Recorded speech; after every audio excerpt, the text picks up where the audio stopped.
Hello everyone, welcome back to Ashok academy. कैसे हैं आप सब? आशा करता हूँ अच्छे होंगे। अकाउंटिंग में हमने चैप्टर एनपीओ स्टार्ट किया था और एनपीओ की हमारी कुछ क्लासेस हो गई हैं। उसी सीरीज़ में मैं एनपीओ की आज एक सबसे इम्पॉर्टेंट क्लास बच्चों लेके आया हूँ।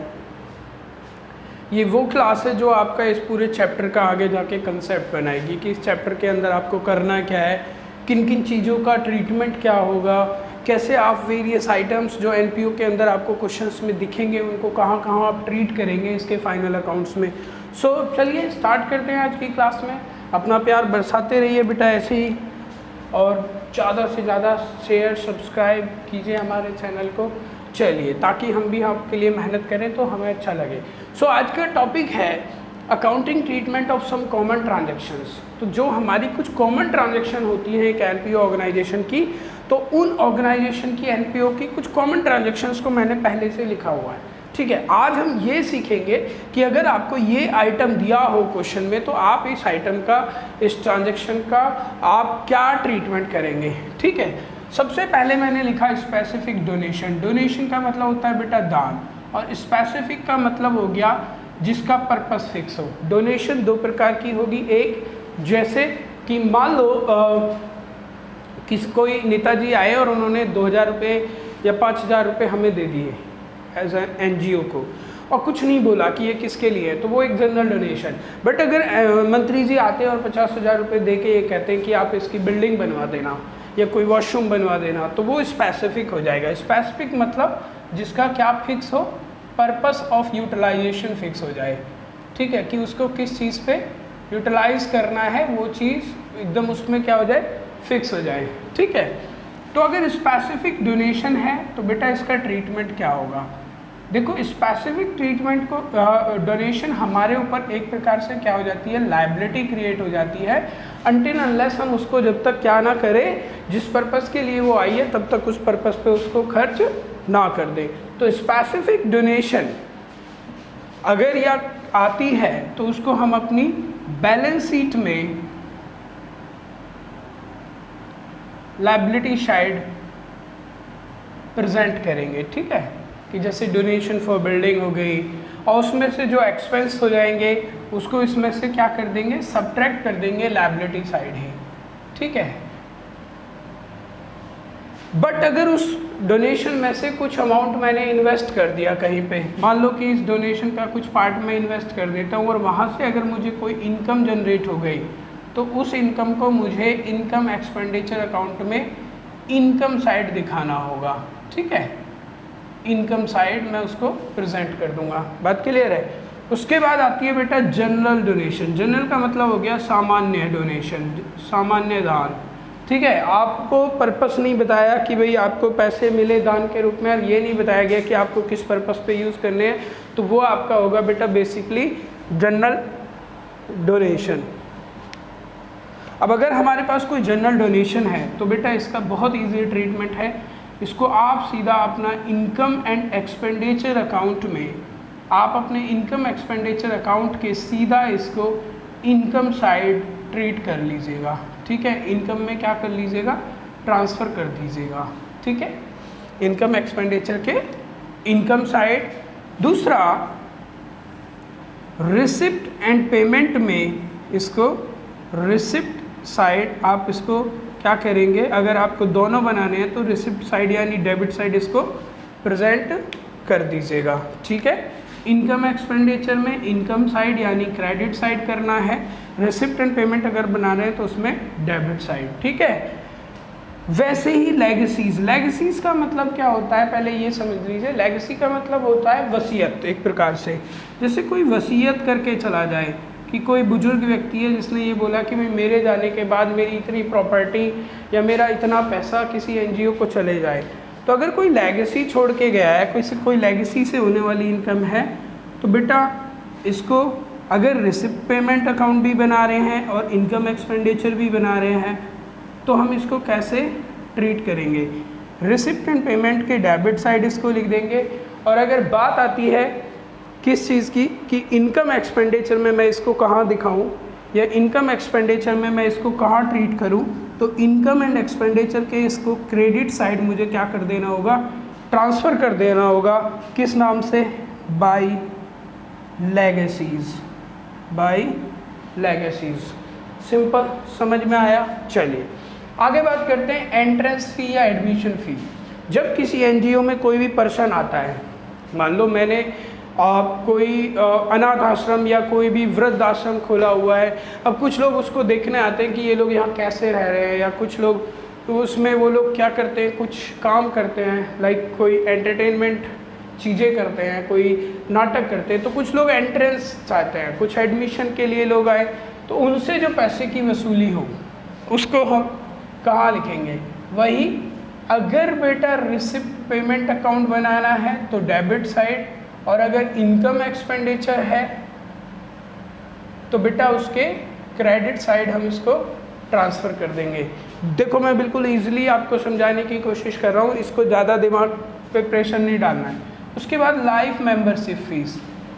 आज बंदा एनपीओ में आया और पूरे जीवन भर के लिए उसने पैसे आज ही पे कर दिए कि मैं पूरे जीवन भर के लिए आपके एनजीओ का मेंबर बन जाता हूँ, क्लब का मेंबर बन जाता हूँ।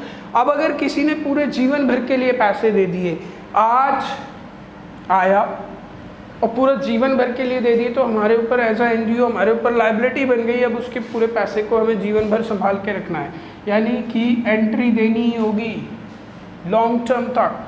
तो बेटा इसका ट्रीटमेंट क्या होगा, अगर मैं रिसिप्ट एंड पेमेंट अकाउंट बना रहा हूँ तो डेबिट, इनकम एक्सपेंडिचर अगर मैं बना रहा हूँ तो वहाँ कोई ट्रीटमेंट नहीं, और इसको हम बैलेंस शीट में, इसको बैलेंस शीट में बेटा मुझे लायबिलिटी साइड दिखाना होगा, और वो भी कौन सी में, क्लोजिंग बैलेंस शीट में, याद रखिएगा क्लोजिंग में, ठीक है। जो साल के अंत की बैलेंस शीट है, जिस साल एनपीओ का ईयर एंड हो रहा है, उसके लायबिलिटी साइड। उम्मीद कर रहा हूँ सबको समझ में आ रहा होगा, ठीक है। आई होप सब लोग को समझ में अच्छे से आया होगा। Next, sale of asset. अगर आपने कोई एसेट बेच दी, एनजीओ के पास कोई एसेट थी, कोई फर्नीचर बेच दिया, कोई प्लांट बेच दिया, मशीनरी बेच दी, तो उससे होने वाली जो इनकम है वो रिसिप्ट एंड पेमेंट अकाउंट के डेबिट साइड आएगी। बट इनकम एंड एक्सपेंडिचर में सेल और परचेज अगर मैं एसेट की करता हूं तो वो अमाउंट इसमें ट्रांसफ़र नहीं होता। बट अगर इस एसेट पे, सेल ऑफ एसेट पे क्या हो गया, कोई बेटा प्रॉफिट हो गया, बात समझ रहे हैं ना, मैंने एसेट को बेचा, एसेट को बेचते वक्त मुझे क्या हुआ, उस पर बहुत सारा कोई प्रॉफिट हो गया, या मैं ये कह दूं कि मुझे लॉस हो गया। अगर उस पर प्रॉफिट या लॉस होता है तो वो इनकम एक्सपेंडिचर में जाएगा। आप बात समझ पा रहे हैं कि नहीं। उस पर डेप्रीशिएशन लगता है तो वो बैलेंस शीट, आपका इनकम एक्सपेंडिचर के एक्सपेंडिचर में जाएगा। But receipt and payment account में सेल परचेज में इन्वॉल्व जितना भी अमाउंट है वो पूरा का पूरा ट्रांसफ़र हो जाएगा।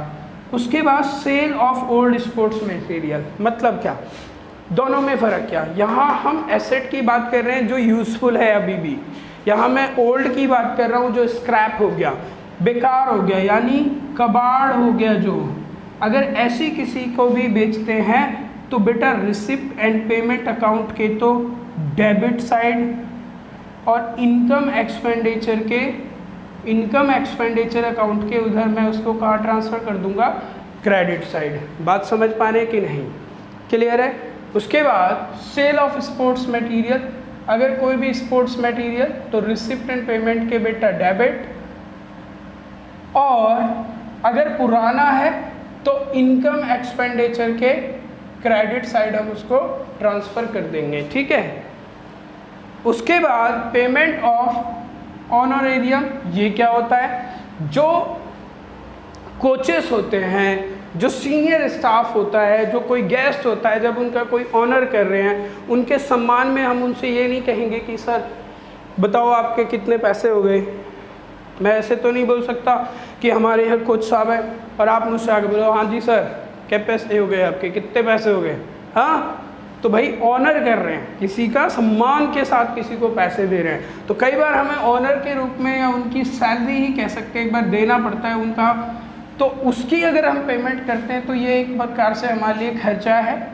तो बेटा रिसिप्ट एंड पेमेंट अकाउंट के क्रेडिट साइड और इनकम एंड एक्सपेंडिचर अकाउंट में बेटा मुझे ये अमाउंट अपना एक्सपेंडिचर साइड यानी डेबिट साइड ट्रांसफ़र करना होगा, ठीक है।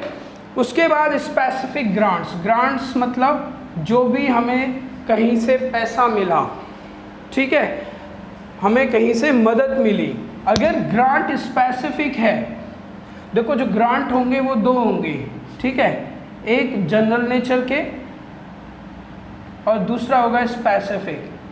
तो अगर स्पेसिफिक है तो उसको बेटा बैलेंस शीट में लेके जाएंगे, जैसे मैंने ऊपर डोनेशन का बताया था। और अगर जनरल है तो उसको इनकम एक्सपेंडिचर के इनकम साइड आप क्या करेंगे, ट्रीट कर देंगे, ठीक है, क्लियर है। उसके बाद अगर कोई भी रेवेन्यू रिसिप्ट है, मतलब day to day receipt of NPO या रेवेन्यू एक्सपेंडिचर, जैसे चाय, कॉफ़ी, प्रिंटिंग, स्टेशनरी, ऐसा कोई भी खर्चा है, तो बेटा ये दोनों आइटम्स ही इनकम एक्सपेंडिचर में चले जाएंगे, ठीक है। अगर खर्चा है तो वो डेबिट साइड जाएगा और अगर इनकम है तो वो रिसिप्ट साइड। और ये रिसिप्ट एंड पेमेंट अकाउंट के अगर खर्चा है तो क्रेडिट और अगर रिसिप्ट है तो डेबिट, इस तरह से ये हमें ट्रांसफ़र करने होंगे। बेटा बात समझ में आई? फटाफट एक छोटा सा स्क्रीनशॉट जल्दी से ले लो क्योंकि बहुत कीमती है। पूरे चैप्टर को ग्लांस कर दिया गया है आपके लिए बहुत शॉर्टकट में कि यार कैसे इन चीज़ों को हम क्या कर सकते हैं। मस्ट मतलब एकदम मस्ट वॉच कंसेप्ट है, ये देखना ही चाहिए हर किसी को एनपीओ पढ़ने से पहले। तो मैं उम्मीद कर रहा हूँ आपको ये सारी चीज़ें समझ में आई होंगी, ठीक है बच्चों। मिलते हैं नेक्स्ट वीडियो में कंसेप्ट के साथ, और वो कंसेप्ट होगा कि सब्सक्रिप्शन की कैलकुलेशन कैसे करें, कि सब्सक्रिप्शन होता क्या है, इनकम एक्सपेंडिचर में सब्सक्रिप्शन कितना ट्रांसफ़र होगा। तो नेक्स्ट वीडियो में हम उस कंसेप्ट पे बात करेंगे और फंड बेस्ड अकाउंटिंग पे बात करेंगे, जहाँ से एक 3 नंबर का क्वेश्चन आपका हमेशा बनता है, ठीक है। तब तक आप इसको कॉपी कीजिए और बताइए कैसा लगा आपको, चीज़ें कैसी लग रही हैं, शेयर करते रहिए, सब्सक्राइब करना मत भूलिए। थैंक यू बच्चों, स्टे सेफ, स्टे होम।